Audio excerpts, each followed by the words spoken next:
To use wild cards in Asphalt 9.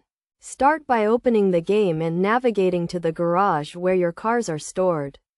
Wild cards are special items that can be used to upgrade or customize your vehicles. First, go to the car you want to upgrade or customize and select it.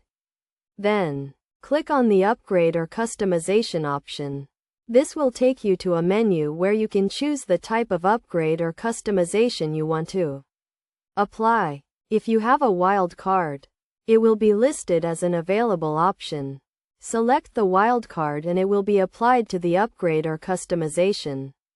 The wild card can be used to add a random upgrade or customization to your car, such as a new engine, improved handling, or a unique design. When using a wild card, keep in mind that the outcome is random, so you may not always get the upgrade or customization you want.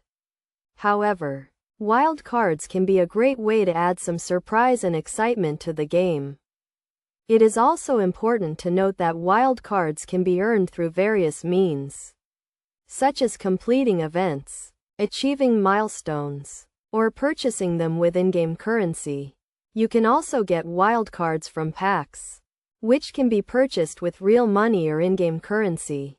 To get the most out of your wild cards, use them strategically. For example, if you have a car that is close to being fully upgraded, using a wild card can help you get the final upgrade you need.